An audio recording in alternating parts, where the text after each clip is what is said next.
Are you ready to get into Yah's Word today? I am as well. I want to invite you to open your Bibles with me to Jeremiah chapter 6.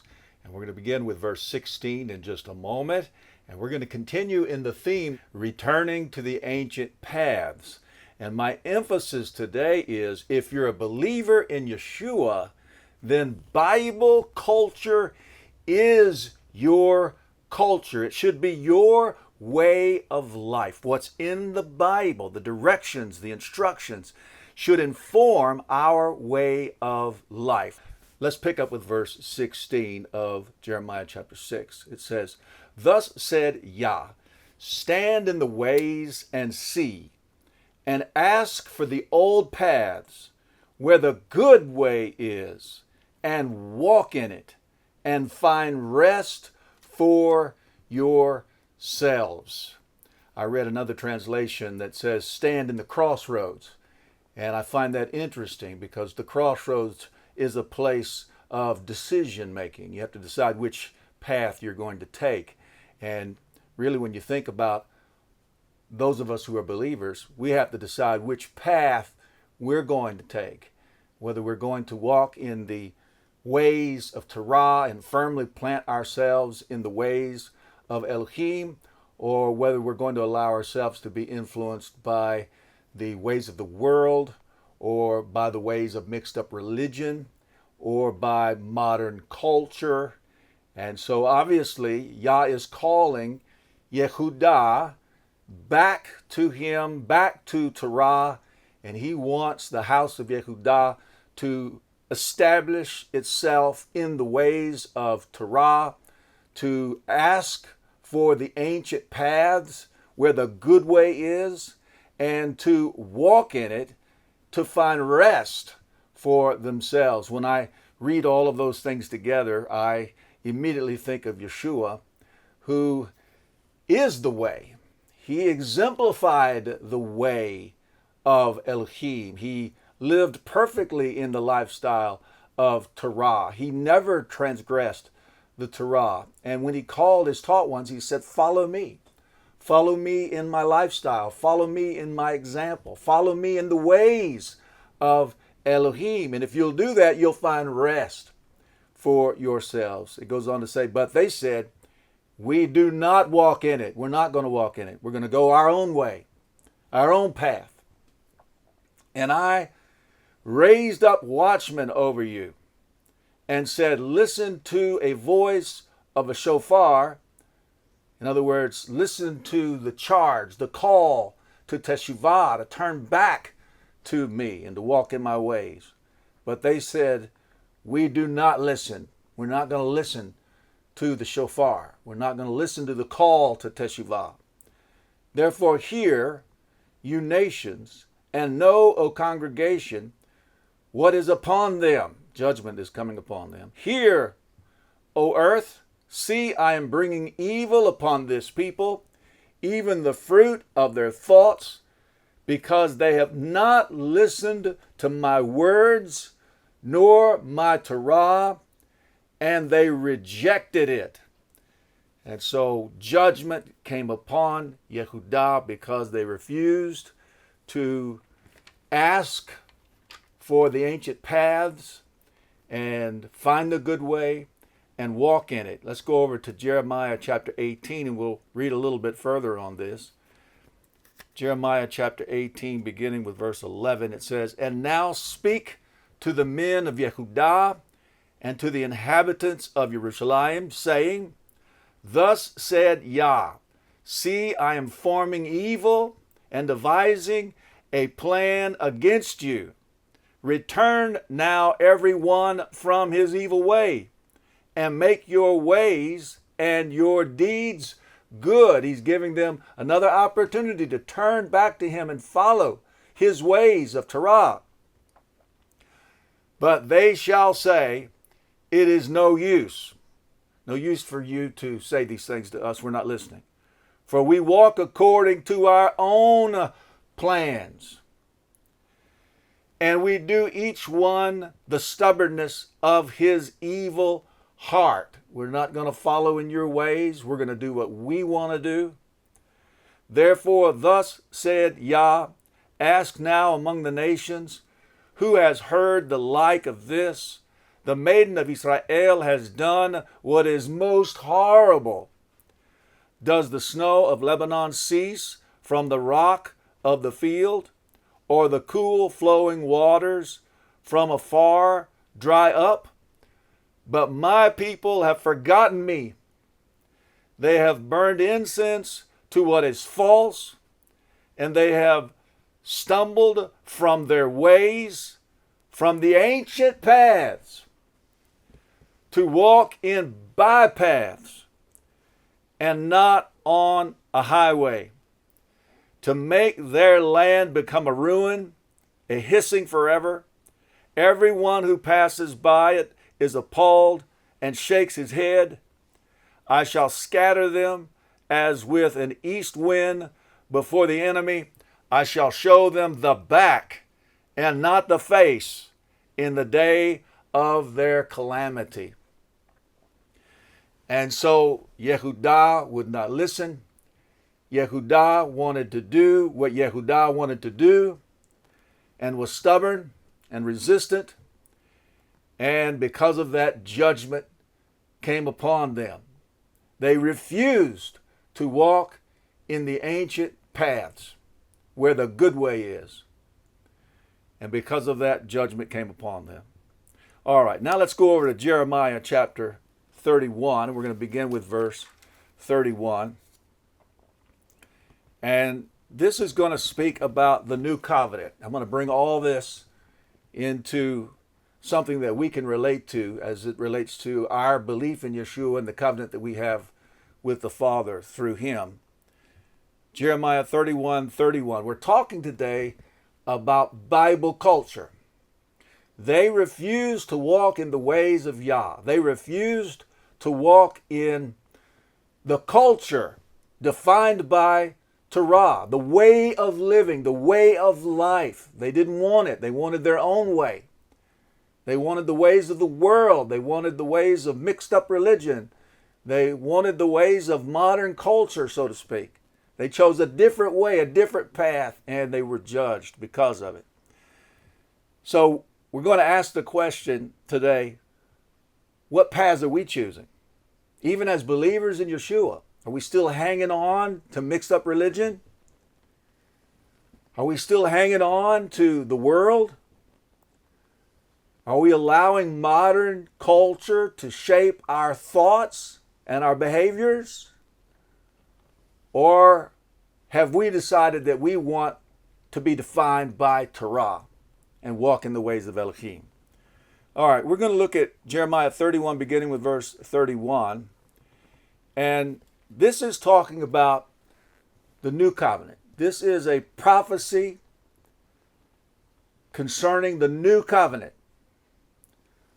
It says this, "See, the days are coming, declares Yah, when I shall make a renewed or a new covenant with the house of Israel and with the house of Yehudah." I want to stop right there and say, I understand why this translation uses the word renewed.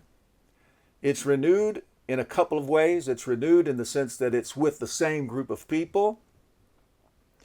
And it's renewed in the sense that the marital vows, the covenant commandments are the same. The 10 words are the covenant commandments.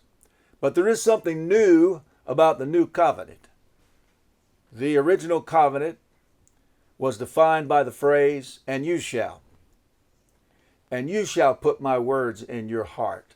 And you shall talk about them when you rise up and when you lie down, when you walk along the way. And you shall teach them to your children and your grandchildren. And you shall write them upon your doorposts and upon your gates. And you shall circumcise the foreskin of your heart and harden your neck no more. And you shall, and you shall, and you shall. And the fact is they didn't. They failed at that. And in the new covenant is not defined by "and you shall." The new covenant is defined by "and I shall." "And I shall sprinkle clean water on you, and you shall be clean. From all your filthiness and from all your idols I cleanse you. And I shall give you a new heart and put a new spirit within you. And I shall take the heart of stone out of your flesh. And I shall give you a heart of flesh and put my spirit within you. and I shall cause you to walk in my laws and guard my right rulings, and you shall do them. He doesn't want another failed marriage, and so he's going to do something wonderful, something spectacular, something supernatural. He's going to do a work in those who would believe upon his son Yeshua to equip us and empower us to be able to be successful within the context of the covenant or the marriage. Again, he doesn't want another failed marriage. And so he's going to give us what we need. He's going to equip us. He's going to give us the I want to obey heart, and then the power to be obedient by placing his ruach, his breath, his wind upon us and within us. And when we receive his ruach, then we receive the power to be obedient. Now, notice it says that this new covenant is cut with the house of Israel and the house of Yehudah. You put the house of Israel together with the house of Yehudah, and you have the whole house of Israel. If you want to be a part of the new covenant, you have to be a part of the whole house of Israel. There is no covenant cut with a Roman-rooted Gentile church. It's just not there. It's not in the scripture anywhere. If you're going to be a part of the new covenant, if you want to be in covenant with the Father through Yeshua, you have to join yourself to believing Israel.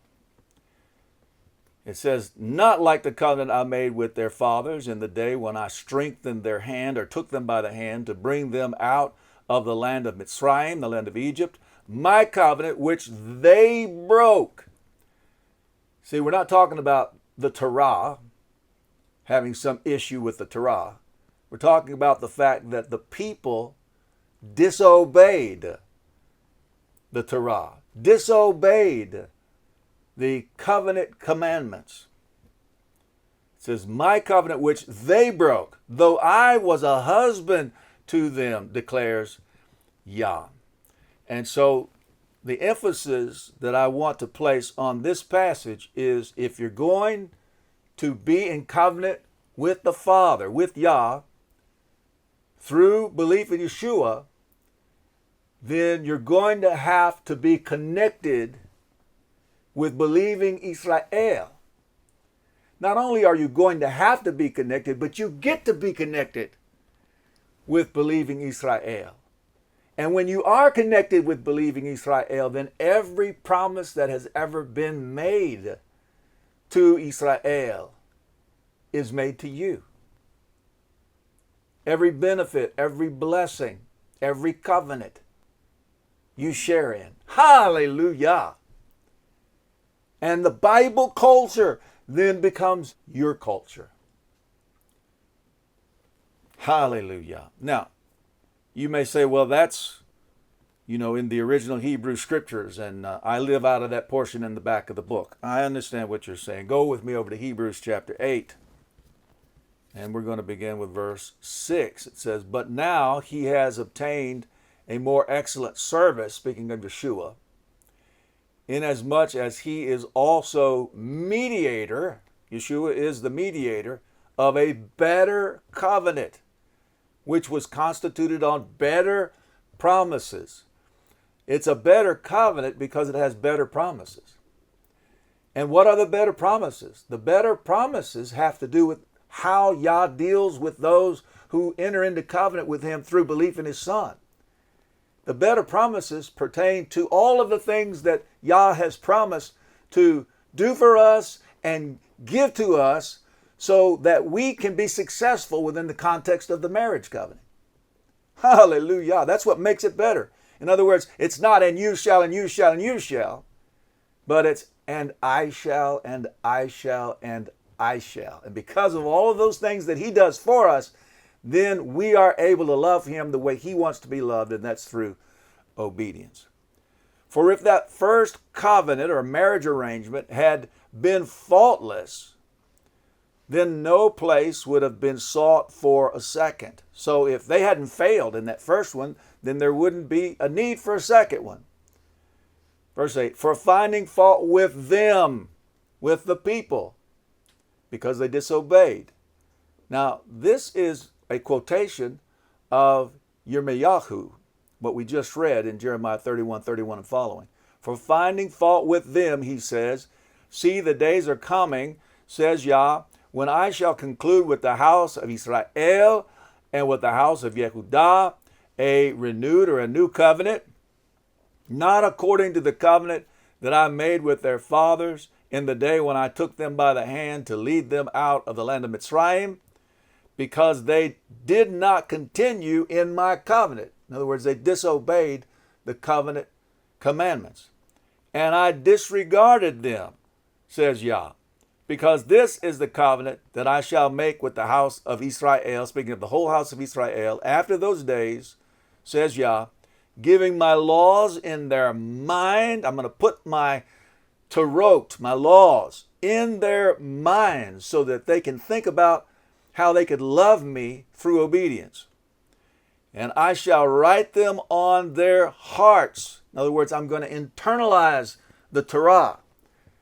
The Torah is not going to be abolished. Instead, it's going to be placed even deeper in those who would enter into the covenant with me. I shall write them on their hearts, and I shall be their Elohim, and they shall be my people. Again, we see it here that if you're going to be in covenant with Yah, with Elohim, then you have to be a part of believing Israel. Again, there is no covenant cut with a Roman-rooted Gentile church. When you believe in Yeshua, if you truly believe and you submit yourself to obedience, then you are included. We're going to show you how, but you're included in the house of believing Israel. I'm talking about the whole house of Israel. Hallelujah. All right. Now, let's go over to Exodus chapter 12. I'm going to show you something really fantastic and exciting. Exodus chapter 12. We're going to pick up with verse 43. It says this, and Yah said to Moshe and Aharon, this is the law of the Pesach, or the law of the Passover. No son of a stranger is to eat of it. All right? No one who is outside, apart from the children of Israel, is to eat of it. But any servant a man has bought for silver, when you have circumcised him, then let him eat of it. A sojourner and a hired servant does not eat of it. All right, so someone who's just temporarily journeying with the people, he has no desire to join himself to the people, or someone who is hired, a hired laborer who doesn't want to join himself to the people, the sojourner and the hired servant do not eat of it. It is eaten in one house. You are not to take any of the flesh outside the house, nor are you to break any bone of it. And of course, this speaks of Yeshua. They didn't break any of his bones. He was and is our Passover lamb. All the congregation of Israel are to perform it. And when a stranger sojourns with you and shall perform the Pesach to Yah, in other words, this is someone who is not an ethnic Israelite, but he wants to join himself to the people. He wants to be connected. He wants to participate in the Passover. He wants to enter into covenant. When a stranger sojourns with you and shall perform the Pesach to Yah, let all his males be circumcised, and then let him come near and perform it. Keep the words come near in mind. That's very, very important. It's going to really play in a very important role here in just a few minutes. But this stranger and his household is going to draw near through circumcision. In other words, enter into the covenant by circumcision. And if they're willing to be circumcised, then the entire household can draw near. They were far off. They were excluded. They were apart. But if they have a desire to be connected with the people and be in covenant with Elohim, with Yah, and they want to participate in the Pesach, the Passover, then if that stranger and all the males of his household are circumcised, then they can come near and enjoy the blessings of the Passover. He goes on to say, and he shall be as a native of the land. So this outsider, this stranger, this person who's not ethnic Israel, but has a desire to be connected and wants to participate in the Passover, if he comes into covenant through circumcision, he's allowed to draw near, he and his household. And when they draw near through circumcision, they are to be considered by all of the others in the family of Elohim as native of the land. In other words, there's no second-class status. No one is to look down upon them because they weren't born ethnic Israel. But they are to be considered native of the land, which means all the rights and all of the privileges and all of the covenants and all of the blessings and all of the culture that's defined by Torah is that person's. No second-class status. Hallelujah. Native of the land. But then it ends with this, but let no uncircumcised eat of it. So if they're not willing to be obedient, if they have no desire to join with the people, to connect with the people, to enter into covenant, then they're not to eat of the Passover. And so that's very, very powerful. Now, I want to take it a step further. In verse 49, it says, there is one Torah for the native born and for the stranger who sojourns among you. One Torah. Torah means instruction. There's one set of instructions. There's one way of life. There's one pure form of worship as defined by Torah for both the native born and the outsider who joins himself with the people and enters into covenant by circumcision. One Torah, not two different ways, not two different paths, but one Torah for both the native born and the stranger who joins himself with the people through circumcision. And that stranger is to be then considered a native born. No second-class status. This is so very, very important because even today we see that some want to continue with this wall of separation between those who are ethnic Israel and those who are of the nations who have joined themselves together with the people through covenant. And that comes by circumcision too. It's a different kind of circumcision. We're going to talk about it here in just a moment. No second-class status. No two different ways. One set of instructions for all who would join together. Well, we're going to talk about the two becoming one in Yeshua in just a moment. All right, let's go over to Numbers chapter 15. We'll look at one other verse, and I could show you many verses that say the same thing. One Torah for both the native born and the stranger who connects with the people and is circumcised. All right, Numbers chapter 15, verse 29. For him who does whatever by mistake, there is one Torah, both for him who is native among the children of Israel and for the stranger who sojourns in their midst. One Torah, not two different ways.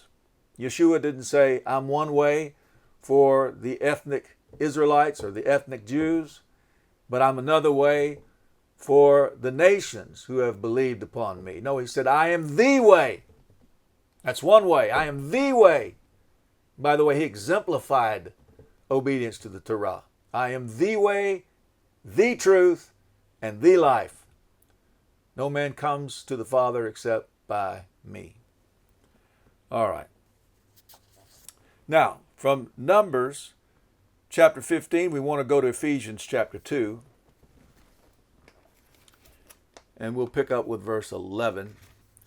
It says this, therefore remember that you, once nations, in other words, you were far off. Therefore remember that you, once nations in the flesh, who are called the uncircumcision, by what is called the circumcision. In other words, the Jews called those of the nations the uncircumcision. Who are called the uncircumcision by what is called the circumcision made in the flesh by hands, that at that time, when you were a part of the nations and you had not joined yourself together with the people of Elohim through belief in Yeshua, that at that time you were without Messiah, excluded from the citizenship of Israel, and strangers from the covenants of promise, having no expectation, and without Elohim in the world. So that's the status of the condition of those who have not believed upon Messiah. They are without Messiah, excluded from the citizenship of Israel. They're not citizens of Israel, and strangers from the covenants of promise. The covenants don't have anything to do with them. They're without the covenants, having no expectation or no hope, and without Elohim in the world. Notice it says, but now in Messiah Yeshua, you who once were far off have been, here it is, brought near by the blood of Messiah, because you have believed in Messiah with a belief that leads to obedience. And we're going to talk about that obedience in just a moment. Because of that, you are now in Messiah Yeshua. And when you are in Messiah Yeshua, then obviously you have Messiah. You are no longer excluded from the citizenship of Israel. You are a citizen of Israel. You are not a stranger from the covenants of promise. All the covenants of promise are now yours.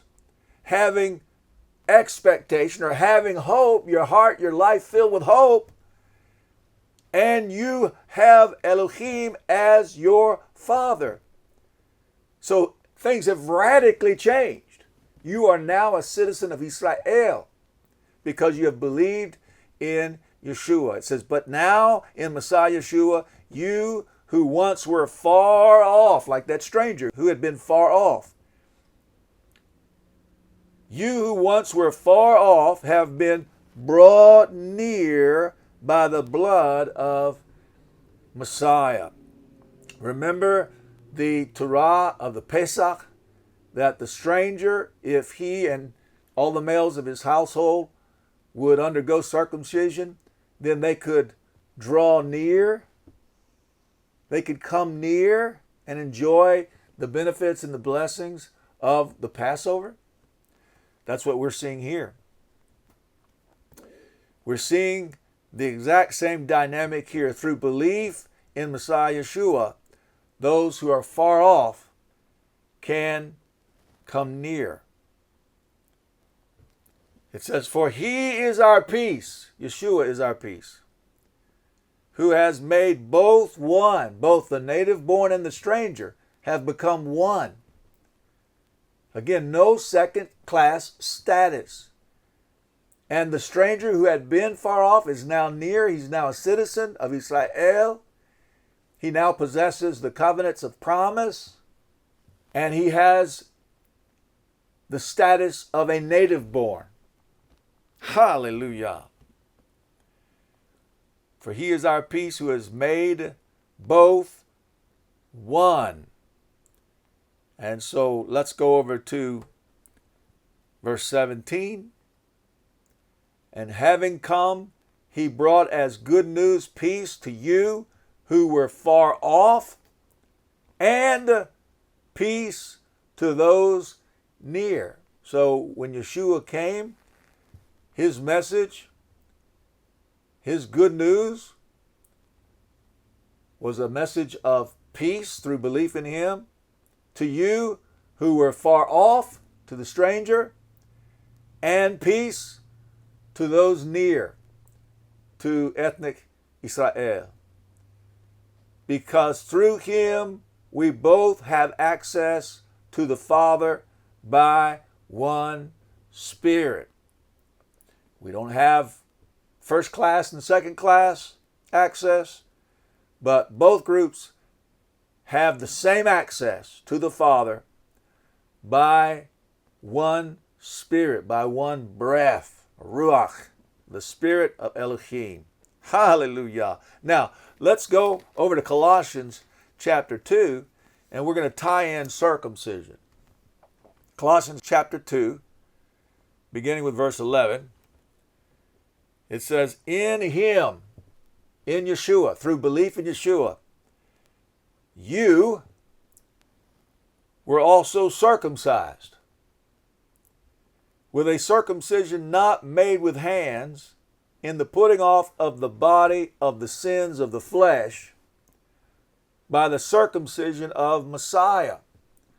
So through belief in Yeshua, you've been circumcised, both male and female, because it's not a fleshly circumcision, it's a spiritual circumcision. And it's putting off of the body of the sins of the flesh. In other words, you're going to receive the empowerment that you need to overcome the evil inclinations that reside in your flesh. By receiving the I want to obey heart and receiving the Ruach, the breath, the wind, the Spirit of Elohim, we receive the power of Elohim to overcome the evil inclinations that reside in our flesh. So that instead of sinning, sin is the transgression of the Torah, we are then able to love Yah the way he wants to be loved through obedience to his Torah. And this is by the circumcision of Messiah. I'm going to show you a wonderful passage over in Deuteronomy chapter 30 once we finish this, where Deuteronomy chapter 30, right in the Torah, there's a prophecy that Yah says, I am going to circumcise the hearts of my children, speaking of those who would believe in my son Yeshua.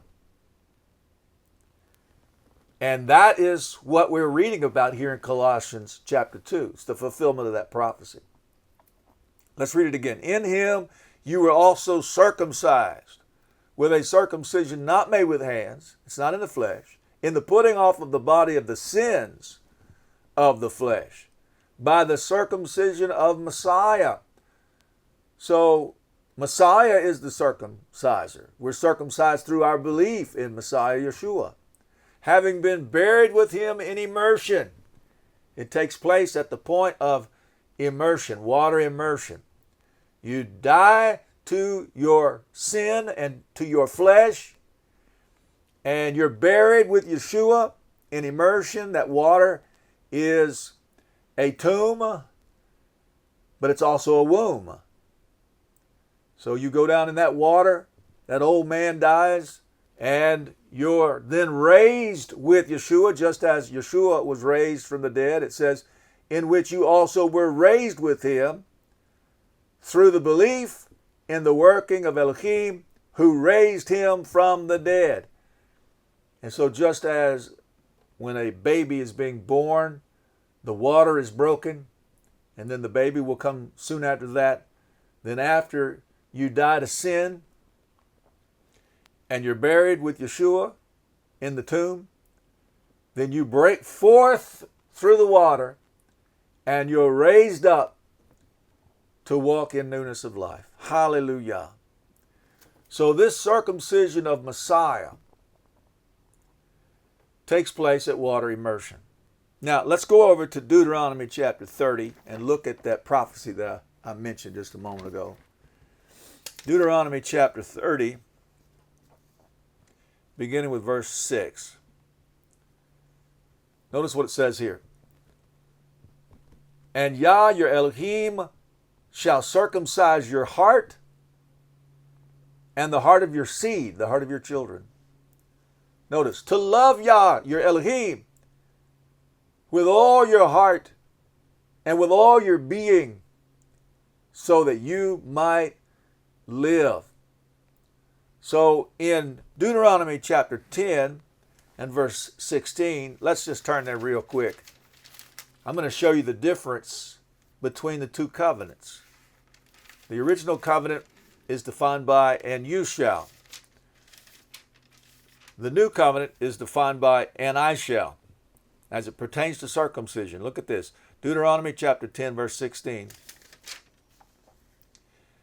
It says, and you shall circumcise the foreskin of your heart and harden your neck no more. In other words, stop rebelling against me. Circumcise the foreskin of your heart. Circumcise your heart to love me and obey me and stop rebelling against me. But they didn't.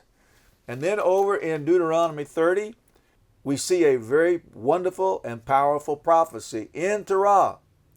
It says, and Yah, your Elohim, shall circumcise your heart. He's going to do it, and I shall. That's the new covenant. And Yah, your Elohim, shall circumcise your heart and the heart of your seed, to love Yah, your Elohim, with all your heart and with all your being, so that you might live. Hallelujah. So Yah is going to circumcise our hearts. He does it when we believe upon his Son. He does it through Messiah. It's called the circumcision of Messiah. And it's at that point that we receive the I want to obey heart and the power to be obedient.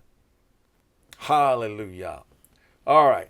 Now let's go over to Romans chapter 11. Romans chapter 11. And we'll pick up with verse 17.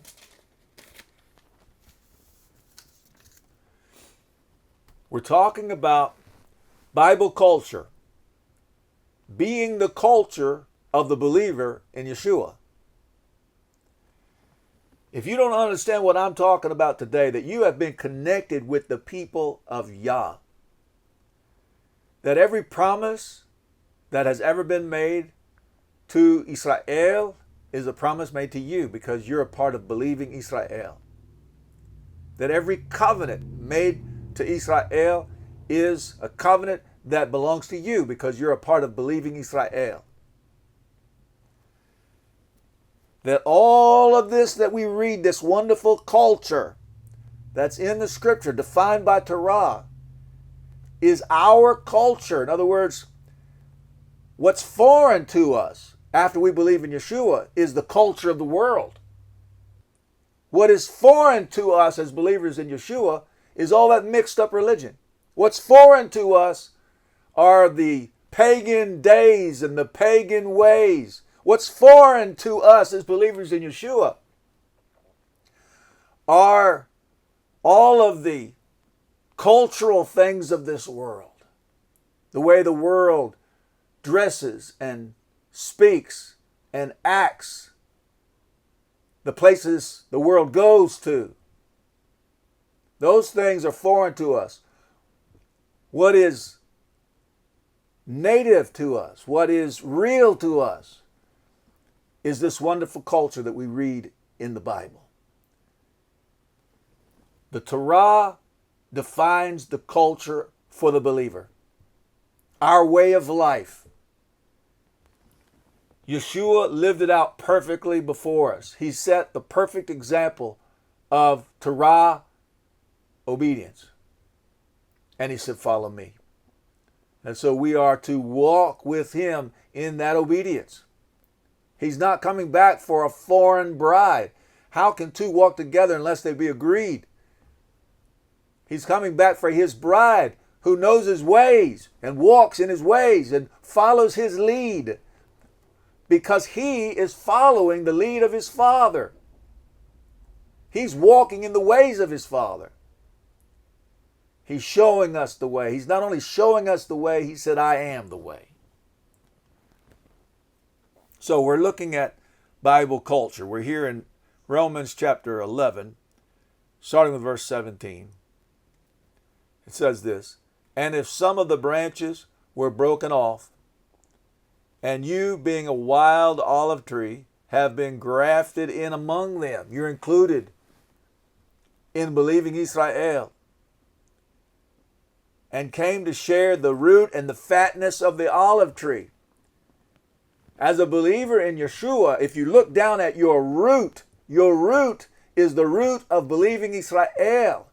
What you should be most comfortable in is an environment of Torah culture. I know it takes a little time once you've come out of the world, and you're coming out of the world, to pare off all of those things that want to hang on to you.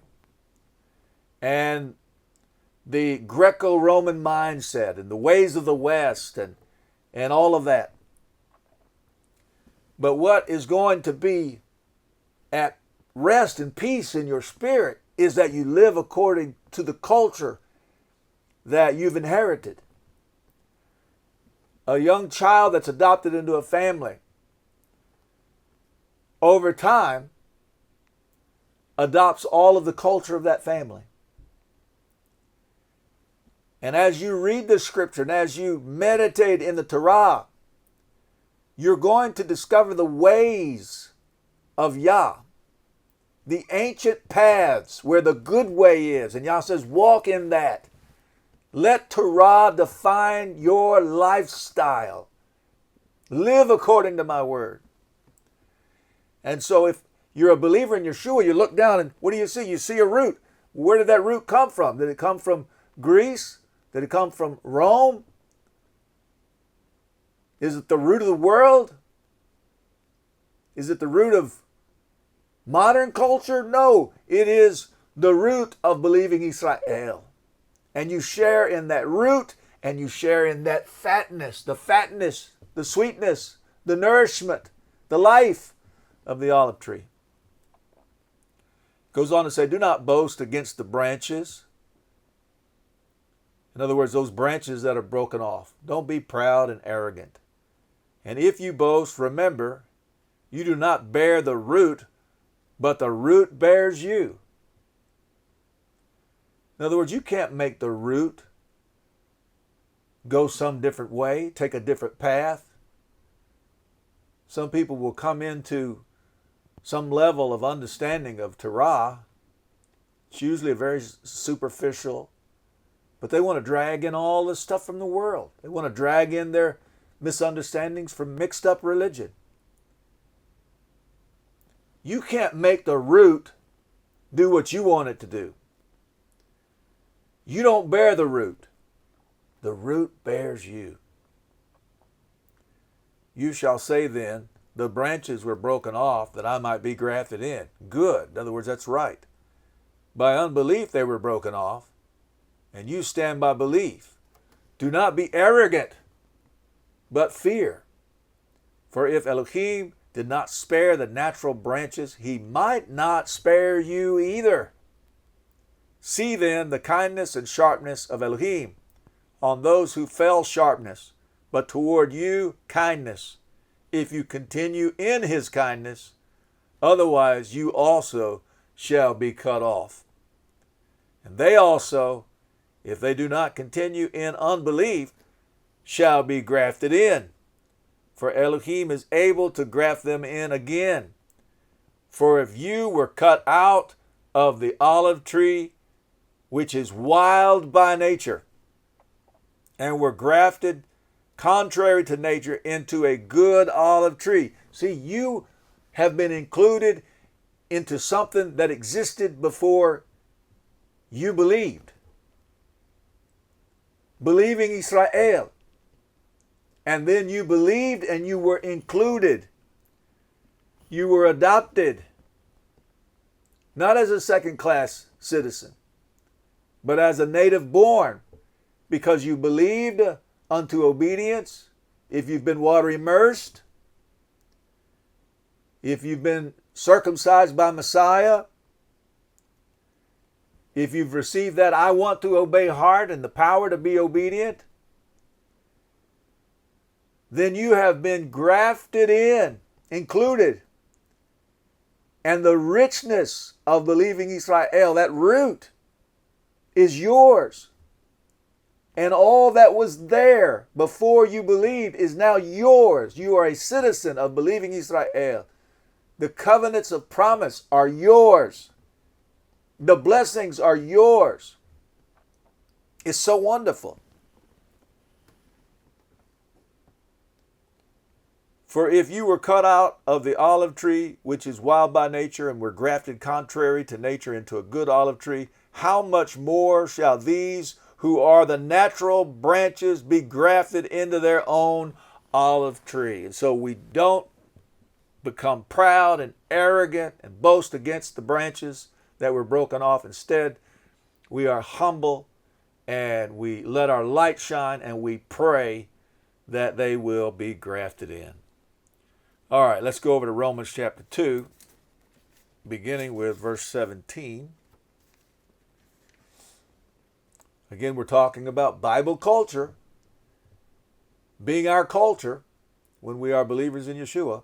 It says, see, you are called a Yehudi and rest on the Torah and make your boast in Elohim and know the desire of Elohim and approve what is superior, being instructed out of the Torah, and are trusting that you yourselves are a guide to the blind, a light to those who are in darkness, an instructor of foolish ones, a teacher of babes, having the form of knowledge and of the truth in the Torah.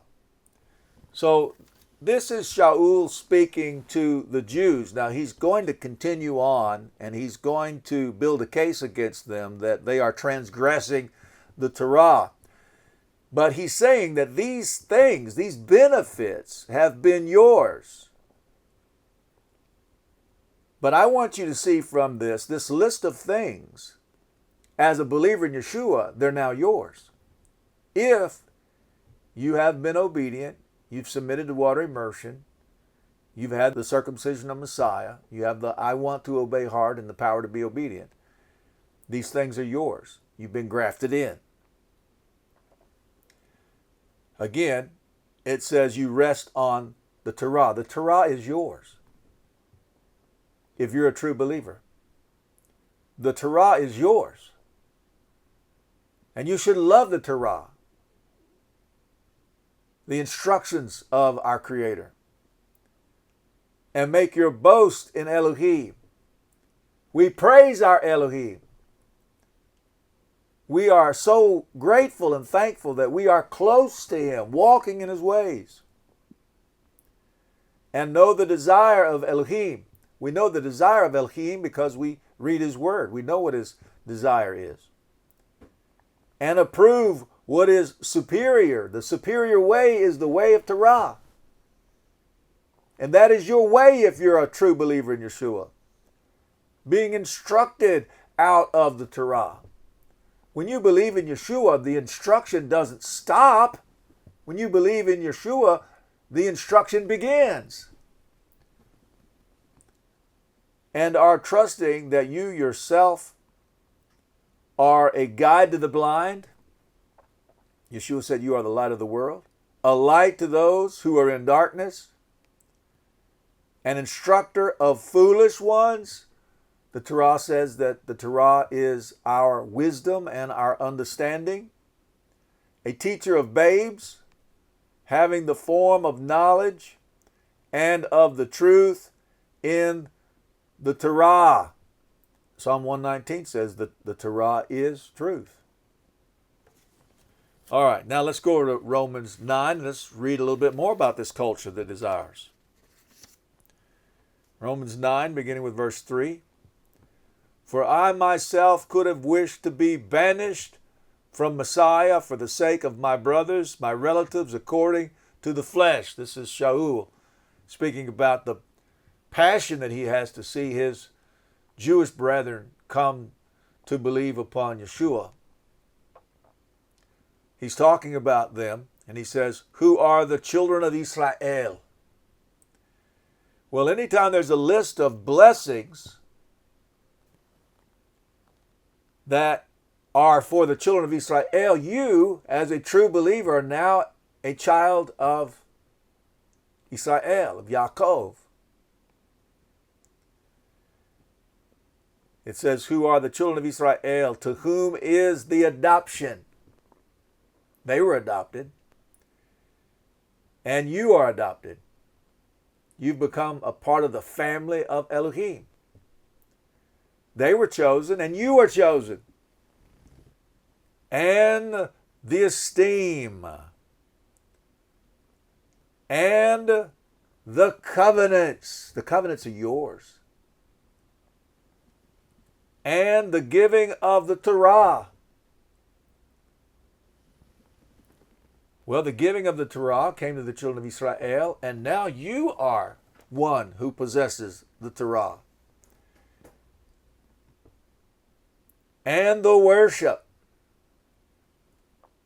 And the promises.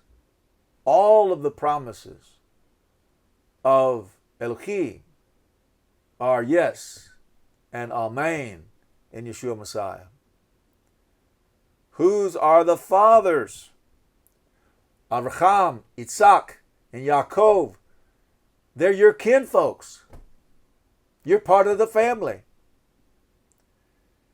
And from whom is the Messiah, according to the flesh, who is over all, Elohim blessed forever. Amen. And so, my prayer is that through what I have spoken today, you have come to realize that all of the blessings, all of the promises, the covenants, the worship, all of the culture that is defined by Torah belongs to you. That when you believe in Yeshua and you submitted yourself to water immersion and the circumcision of Messiah, your heart was circumcised so that you could draw near and enjoy the benefits of the Passover lamb. That you were grafted in to believing Israel. You can look down and see the root that's nourishing you is the root of believing Israel. And you're enjoying the fatness of that. And because your heart is circumcised, you have become like a native born. You don't have a second class status. You're like a native born. And all of this beautiful culture that's in the scriptures, the ways of Elohim, His commandments, His right rulings, the wisdom, the understanding that comes from studying Torah, it's all yours. And you are to forsake the ways of the world. You are to forsake mixed up religion. Clean all of that out. We come into belief oftentimes with so many preconceived religious notions that are incorrect and not in line with Torah. All of that has to be pared off. We have to cleanse ourselves from all of that. And then we should never allow modern culture to shape the way we think and the way we behave. And so I want to encourage you, guard the seventh day Sabbath. Celebrate the biblical feasts. Again, forsake pagan ways and pagan days. Wear tzitziot. Clothe yourself in biblical modesty. Think about Deuteronomy chapter 22 and verse 5, where it says, a woman does not wear that which pertains to a man, nor does a man put on a woman's garment. For whoever does this is an abomination to Yah, your Elohim. That's a completely different way of dressing. We want to be in line with the Torah. And so we need to look at Yeshua as our example, because he lived the lifestyle of Torah perfectly and said, follow me. John chapter 8, verse 29, this is Yeshua speaking. He said, and he who sent me is with me. The Father has not left me alone, for I always do what pleases him. So he said, the Father is always with me. I'm never alone. He's always with me. Why is that? Because I always do what pleases him. I obey his commandments. I live according to his ways. I walk in the ancient paths. And Yeshua walked it out perfectly, gave us a perfect example of how we should live, how we should walk and talk, and how we should behave. And then he said, follow me. This is a wonderful, wonderful thing. This Bible culture, it's so rich, it's so rewarding, it's so beautiful, and it's for us. And we have to embrace it. We may have come from far off. We may have come in loaded down with all kinds of other ways, worldly things, and modern culture may have shaped our thinking in certain ways. All of that we release and we let go and we do away with it, and we embrace this Bible. And I want to encourage you to determine to allow your life to be defined by the Torah and by the Scripture. And let's make that decision to firmly plant ourselves in the way of Torah and ask for the ancient paths. Pray for the ancient paths where the good way is, and walk in that way so that we also can say the Father's with us because we do the things that please him. Hallelujah.